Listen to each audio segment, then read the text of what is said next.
reconoce que se hace para tranquilizar a los mercados. Todavía no ha aprendido que los mercados son insaciables. En cualquier caso, es un reconocimiento de sumisión a quien ha provocado esta crisis y pretende salir fortalecido de ella.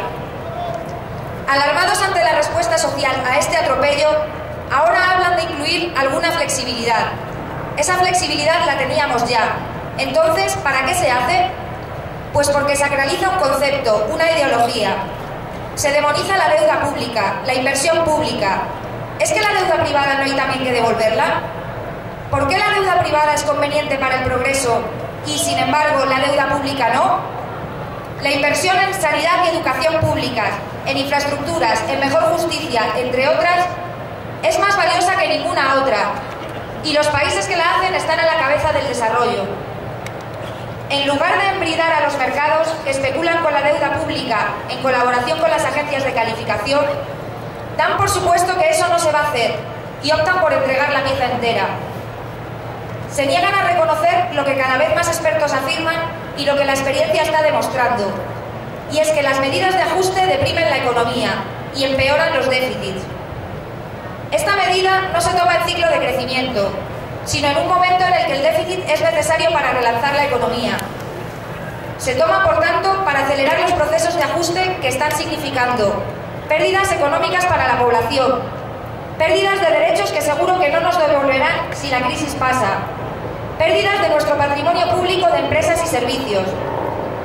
Esta medida se toma en un país cuyo principal problema no es la deuda pública, sino la deuda privada, fundamentalmente de los bancos.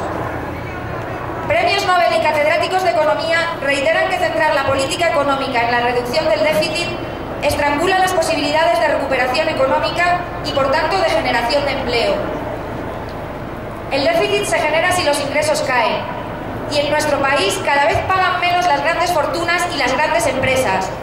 Sufrimos un fraude, una evasión fiscal y unas medidas fiscales contrarias a lo que dice nuestra Constitución.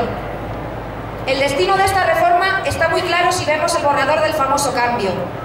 Tiene un párrafo que dice: los créditos para satisfacer los intereses y el capital de la deuda pública de las administraciones se entenderán siempre incluidos en el estado de gastos de sus presupuestos y su pago gozará de prioridad absoluta. No se puede decir más claro: primero los bancos, luego todo lo demás. Sobre la forma, no es la primera medida que demuestra la sumisión a los poderes financieros y la falta de respeto de nuestros gobernantes por su propia dignidad democrática. Pero esta ya no es una norma o un decreto ley, es nada menos que una reforma de la Constitución. En agosto, y con la legislatura concluida, el momento en que se decide modificar la Constitución refleja un seguidismo a los más relevantes representantes de la derecha europea, Merkel y Sarkozy.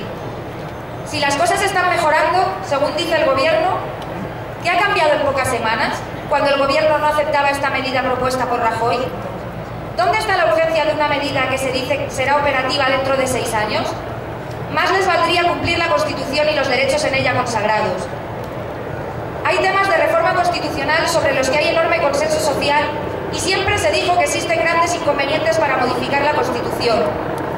No vale el ejemplo que nos ponen de otra modificación, que fue decidida en obligado cumplimiento de nuestros tratados internacionales, como fue el derecho a voto de los ciudadanos comunitarios.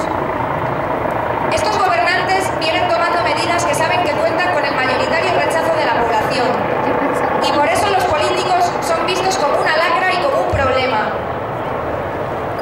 Esta decisión apresurada, sin debate ni participación ciudadana, ahondará ese desprestigio. En el desgraciado caso de que no haya diputados suficientes para impedir esta chapuza democrática, exigimos poder ejercer la soberanía que nos garantiza nuestra propia Constitución y, por tanto, el derecho a votar no a esta reforma tras un debate en el que se garanticen los medios similares de expresión de ambas alternativas. No a esta reforma de la Constitución, ni un paso atrás.